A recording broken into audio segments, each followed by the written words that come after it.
Kaseng Federation of Khasi Jentia Angaro People, North Khasi Hill District, hakalai puwi tarik naitung arajar arpulai, kalalek ban IT yakador khas ha Deputy Commissioner Karibhoi District, hakabalab suru yakajing ujor ki khna ka school JNV nyang bari, halor ka jing bamat daki khna ka ne ka school, bat hadin ba kaseng kalalek jurib bat lap hi dala ki jong ki khmat yakajing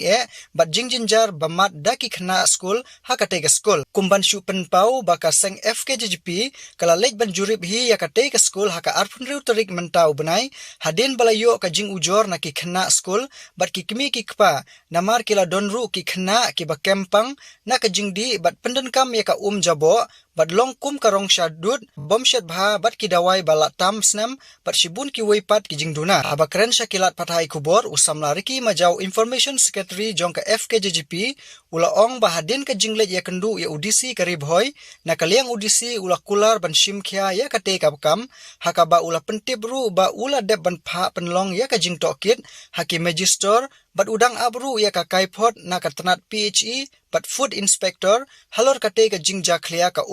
baki khna school ki hab bat di bat kiwi ki jing bamat daki khna school kumba kala pau perthei hadin bakila donru ki khna ki ba kempang bat lech ki jaka sumar bat donru kila lech phai shalaying hakate ka jing lech kendu ya udisi Karibhoi la donlang usamla Gabriel Sun education secretary bat usamla Precious Kemden secretary ke FKJP nongpo circle usamla Riki Majau ula benrap ru ba udisi Karibhoi upan por kumba shitayo ban pendep ya ka jing tokit halor kate ka jing bamat daki khna school ka JNV nyang bari ngi nak liang kaseng adin bing lawan jurip ketika arpun tarik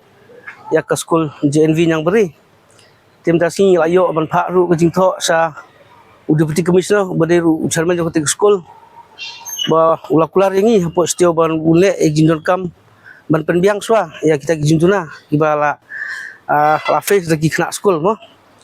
te yang mentah yu ong ba unsasim initiative bede bukannya unsasim jigi kle usali kendu usali surprise visit yang ketika school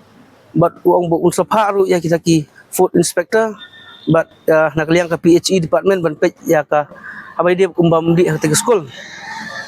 te udisi ulai ka assurance ru ong ba unsali ide ki khmat lajong ba baru kita jinul kam di kena school onsa penbiangsan kita ki jingkular jong disi hadin binglai kendu ong ba kadehi ka jing jing kena school am tak future jing kena school unsalik idal de ban express visit ketika school